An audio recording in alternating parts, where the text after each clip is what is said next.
And so January 1st of January, Happy New Year to the nurses. Woo-hoo! This year's gonna go. We're going to 36 weeks. Yeah, we got out of 2024.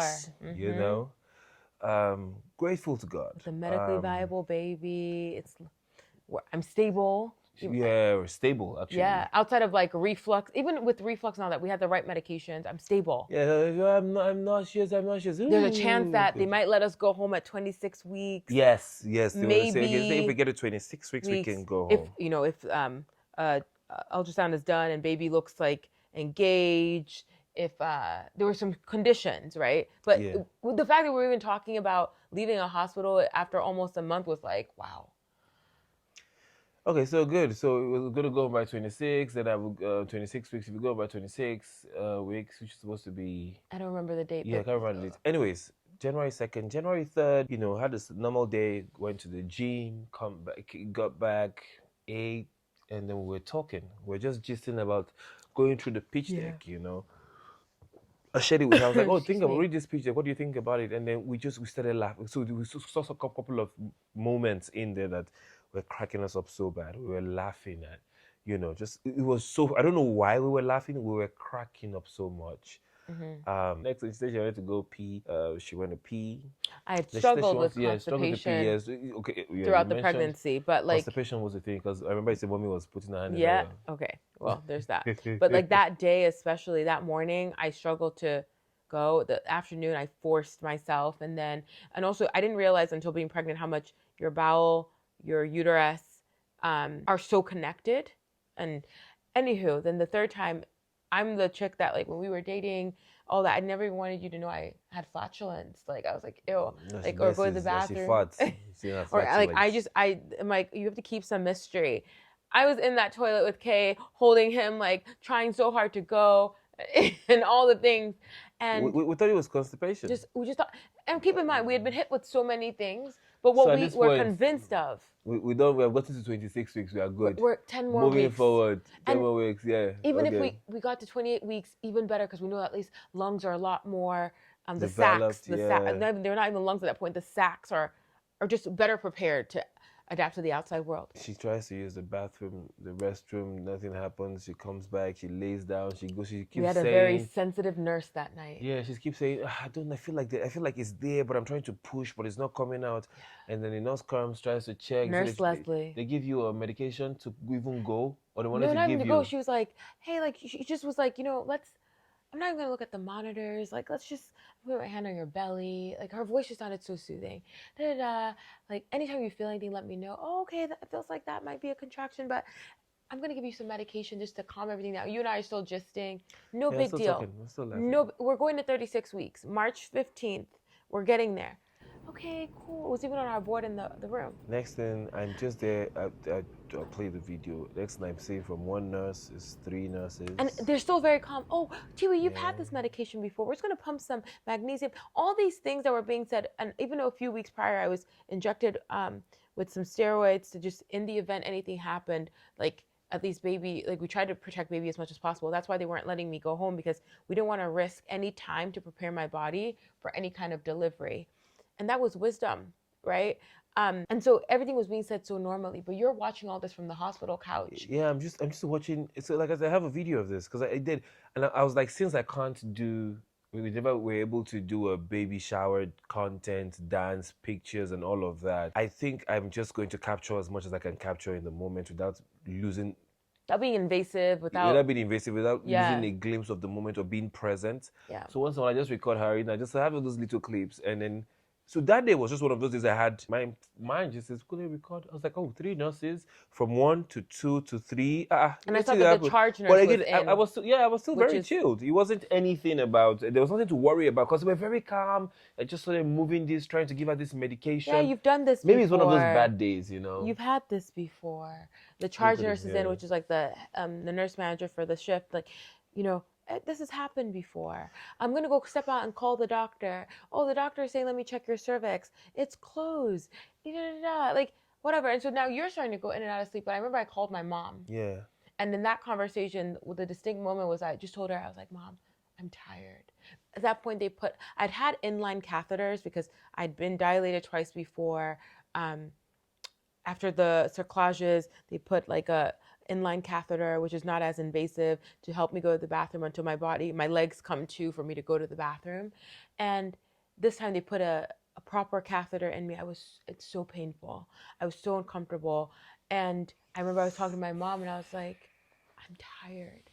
Genuinely, my body had, I genuinely felt like I was passing the baton. My body as a vehicle had done what it was meant to do for this pregnancy. You were done.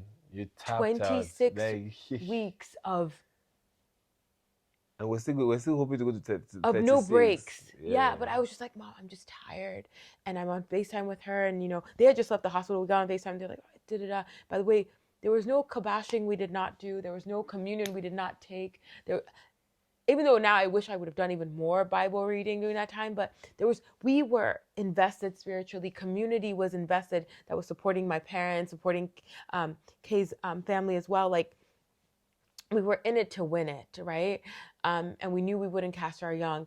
That said, like, nothing prepared us for going into labor before 36 weeks because we just weren't there mentally.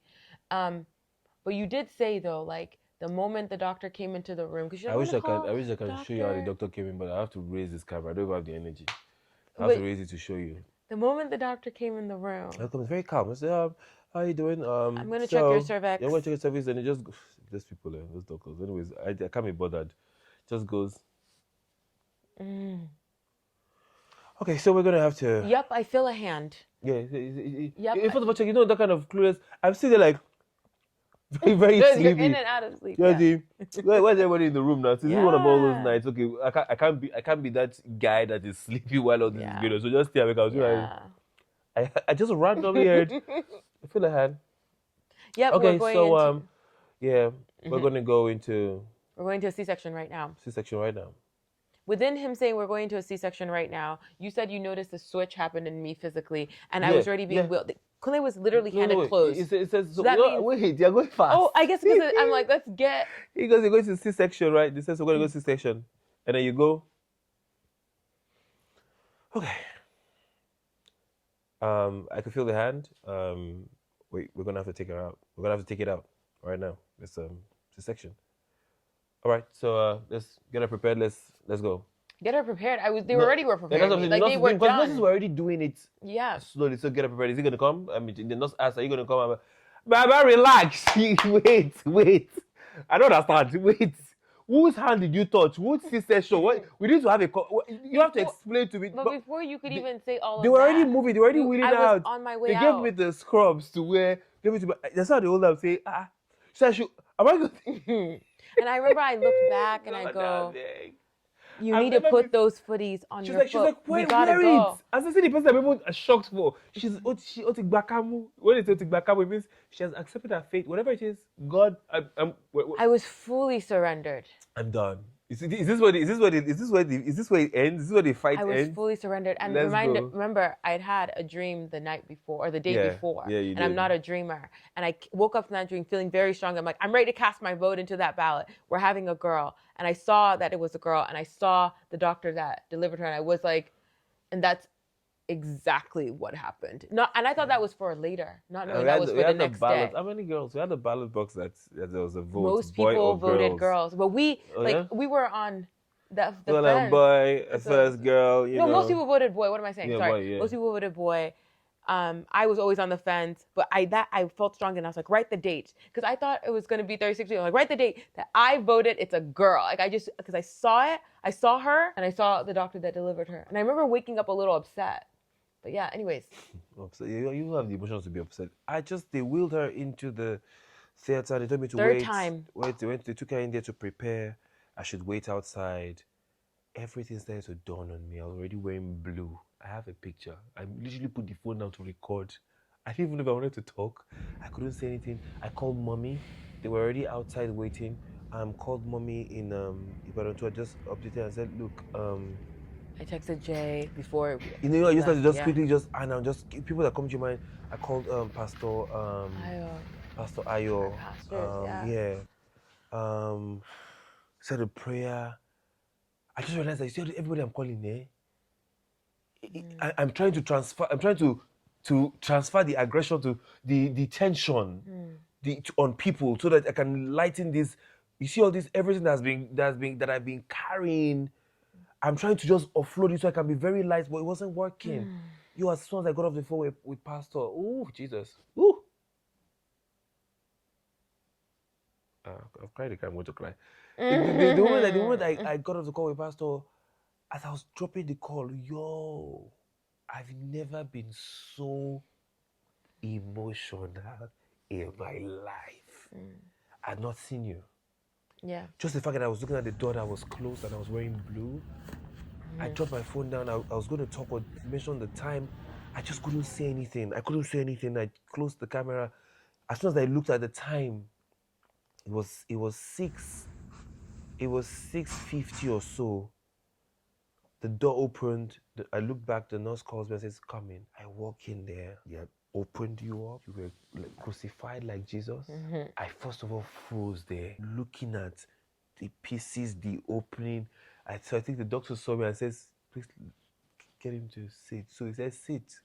I don't know what I'm doing here. There was it was a room filled with professionals that knew what they were doing. There's this guy that's trying to pump, that's trying to make you not sleep. Whatever he's doing, there's you there going, "Oh my God. Jesus. Jesus." I put on my phone, I tried to record. I did what I was doing. Before I walked in, when I looked at the time, I played. I need to calm my mind. So I played, "He makes all things beautiful, beautiful for me." And it was playing till the door opened. "I am not moved as I enter by what I see." I'm moved. You see this? "He makes it all." It kept playing. So everything. So I couldn't hear anything. It was just the music in my ears. And then I had to silence because I wanted to hear your voice. And I kept hearing you say, "Oh my God, no." Bottom line, I sat down by your head. There's a video which I would show.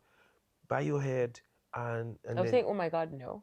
"Oh my God, Jesus, Jesus, help me, Jesus, help." In fact, you went to Jesus. I'm sure Jesus was just in the room saying, "I'm here, relax, Jimmy, relax." You call Jesus. You want to call Jesus. You called and you were going, and things kept going from different. So much was happening. It was slow motion for me. This guy talking about, "Are you awake?"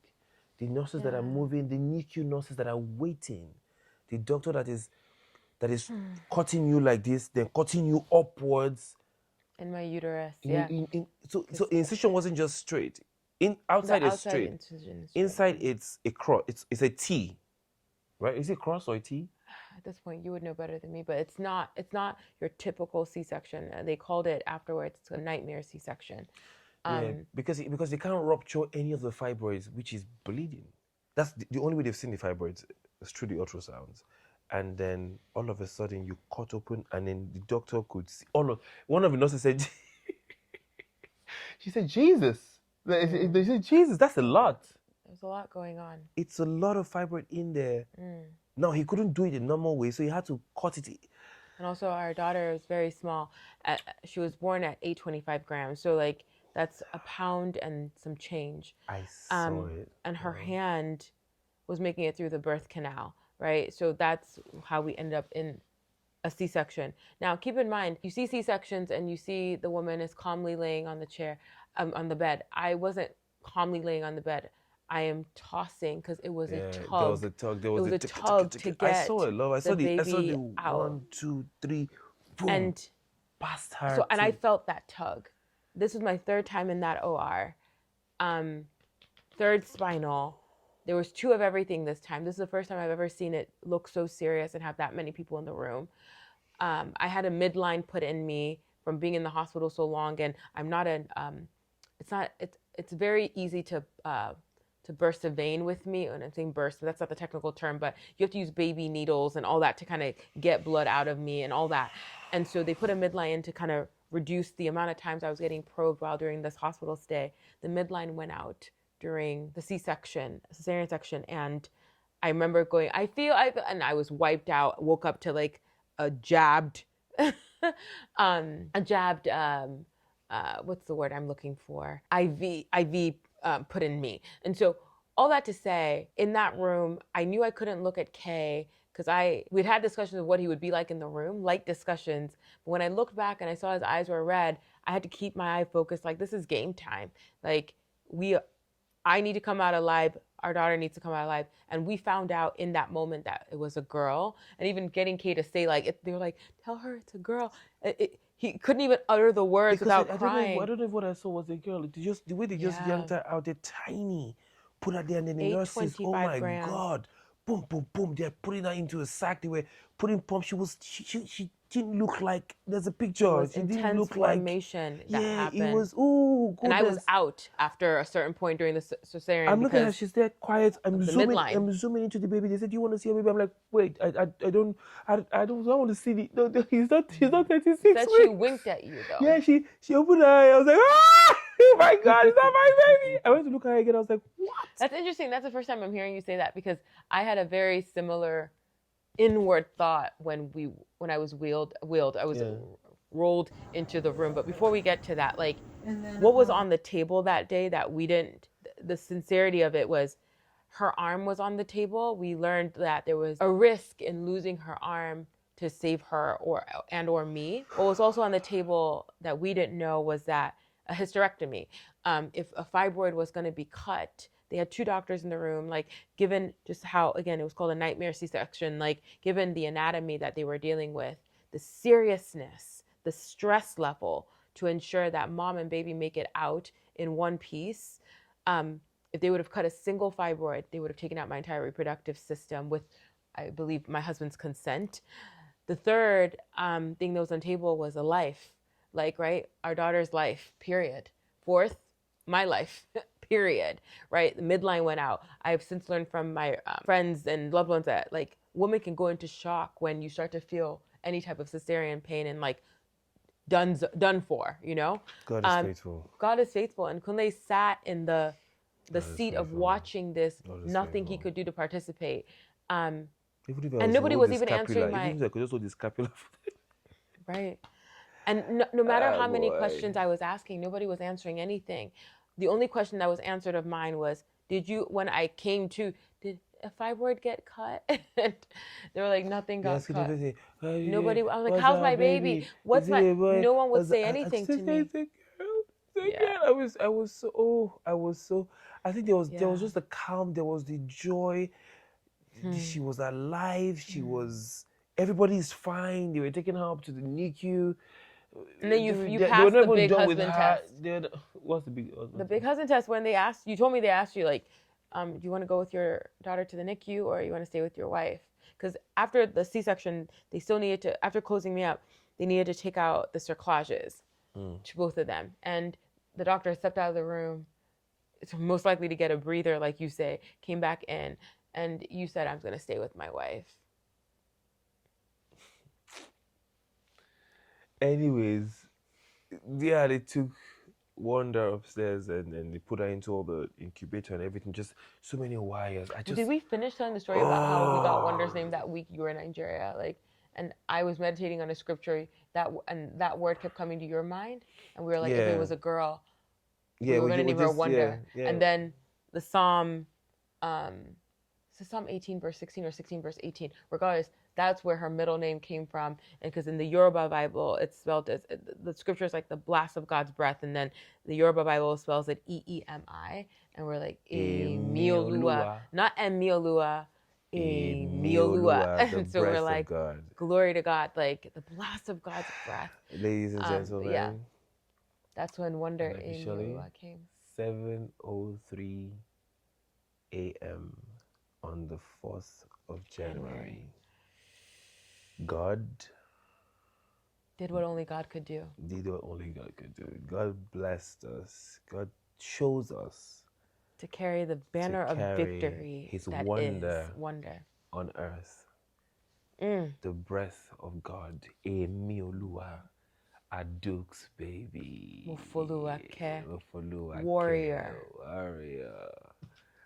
Morayo. Anu OLUWA. That's grammar. Oluwatishe. Yeah. It's a wonder. Miracle. She's everything. And Story for another day. She surpassed all the milestones of a baby for Born at that gestation. 26. I don't know how to We're not explain exaggerating. it. It's God's hand. God showed us that He creates. We Yes. don't create. Yes. We get to be vehicles. That's why I stand by it. Any woman who wants to bring forth, you can. Because the equipment is not what does it. It's a vehicle if God chooses to use those vehicle parts. He can do it any way He wants. And God chose that after 26 weeks, He would continue the work He was already doing. If you see her, she's beautiful.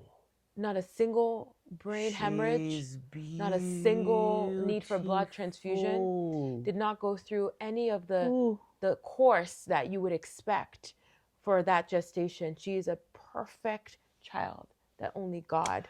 You get genes though. You the I'm over born. here like bragging on my Lord. I'm already booking the second. Booking the second one. There will be a No second pressure, I pregnancy. beg, no pressure, I No beg, pressure. no pressure. There's even that in itself its own story of what the doctors have told us we have to. We're up for, but God got it. Doctor goes. We've been warned He sternly. said, "Don't go and start doing anything. No, relax. to- So wait. Oh, Yeah. don't go and get pregnant. We're believing God that fibroids disappear, Yeah. cervix aligns. It's Because I'm not getting cut open again. It's God or God, Whew. and we want a second pregnancy. It's It's God a or God. wonder that we have. The devil can't take it from us. There's a wonder that we have. The devil can't take it from us. There's a wonder that we have. The devil can't take it from us. The devil didn't give it. The devil can't take it from us. Whew. Guys, I will share a picture one of these days. At least you can see the beauty that God sends to earth. That's what you're really leaning on.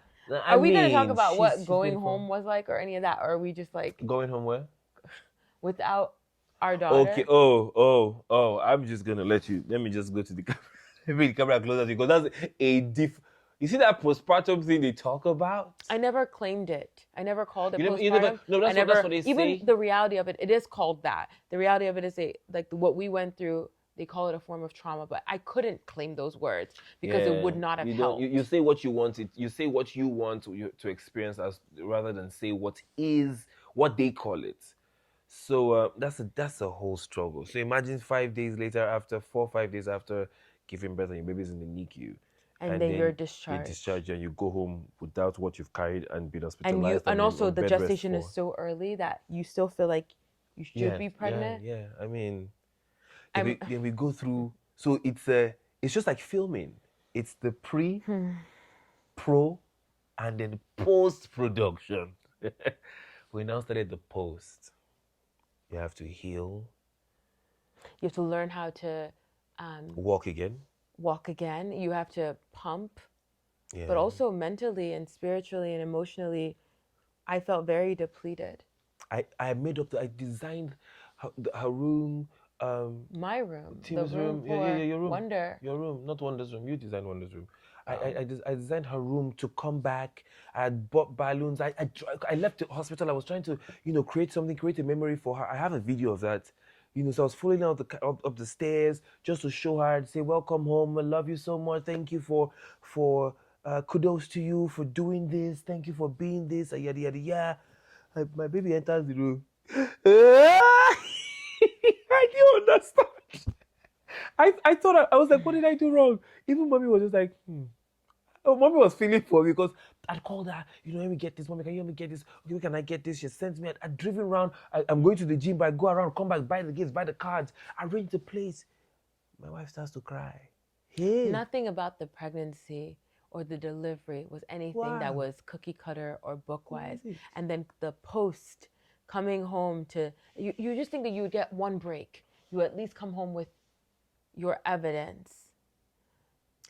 26 weeks, meaning that you can't come home with your evidence until 10 weeks after. It was painful. That's when your evidence is actually mature. That's full term. 36. 37 to 30. Actually, some 36 people is even say 38 to is 39 or the 40. 36 weeks. But then again, you can have a due date for 36 weeks. 38, You can 39, have 38. 40. It depends. You can so 10, 11, 12 weeks without your baby. You have to go there every day. And now here's And the it's a beauty very about it. unnatural Yeah. thing.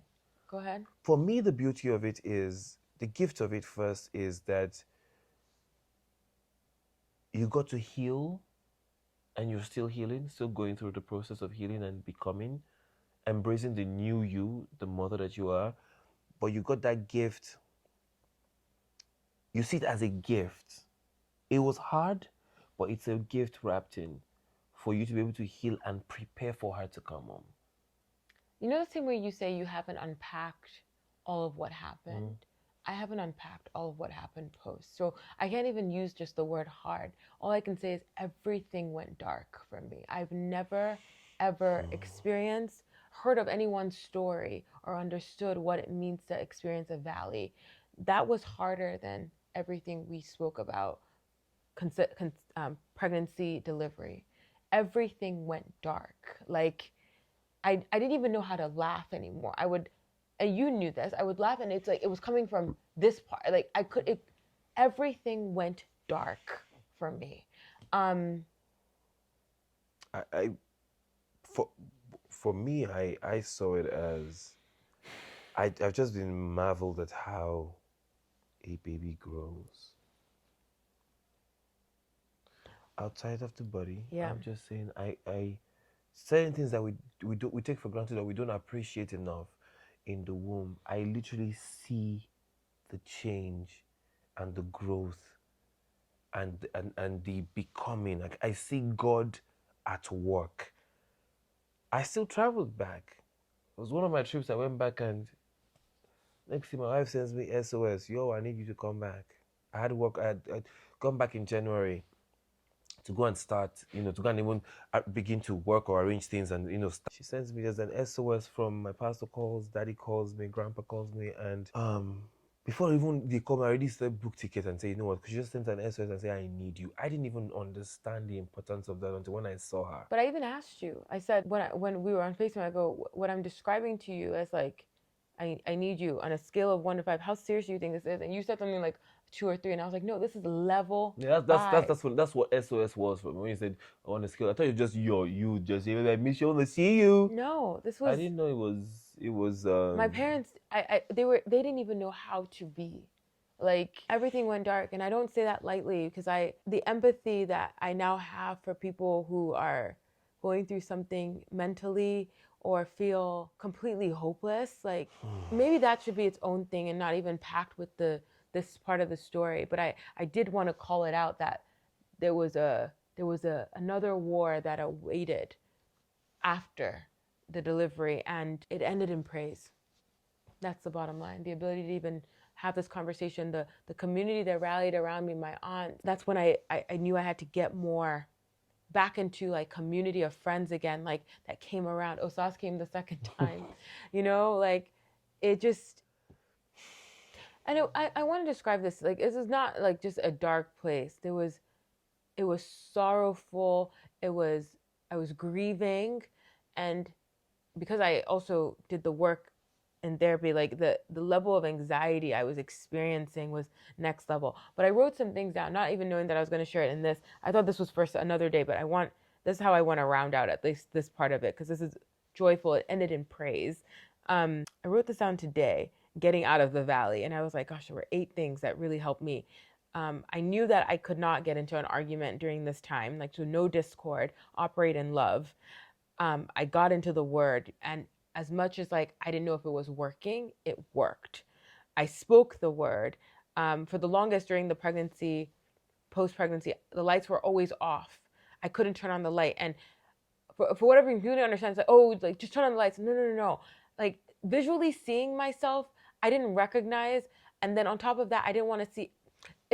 Anyways, the lights came back on, and I was speaking the word to myself in the mirror, because Pastor Diola told me, you don't come back thoughts with thoughts. You need to speak the word. And you realize how much word you know And when I say the word, I'm talking about scripture, undiluted scripture.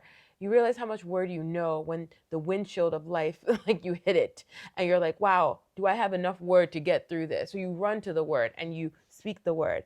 And even when you don't feel like it's working because the Bible says the word is sharper than any two-edged sword and it will do what it is meant to do.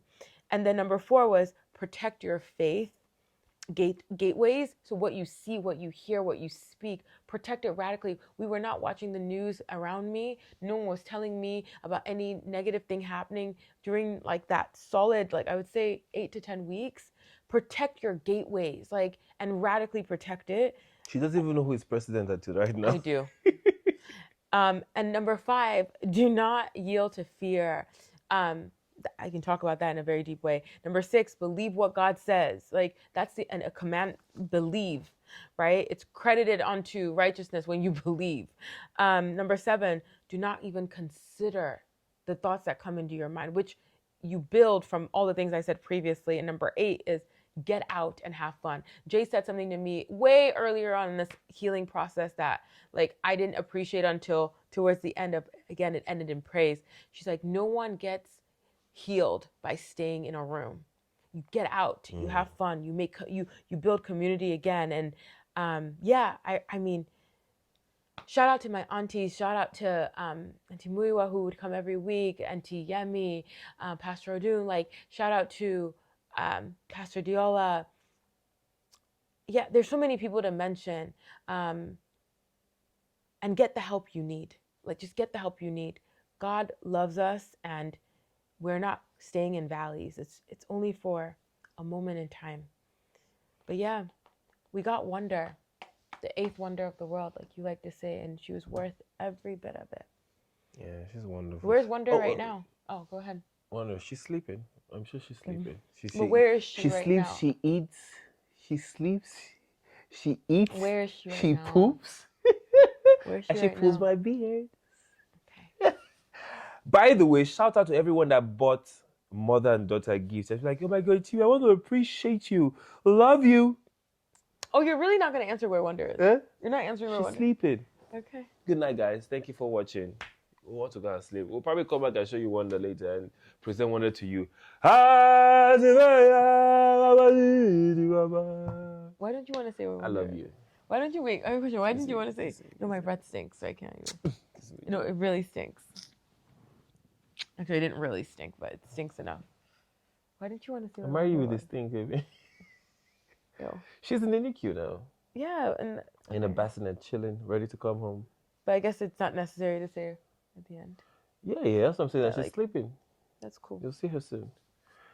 How many minutes did we get? I don't know. Let me check. I hope we didn't end already. Please don't tell me it ended already. It's ended though. Oof. Where did it end on? Let me see. Oh dear. Oh, at least we know we have a pickup. Has it stopped recording? Yes, sir. Wow.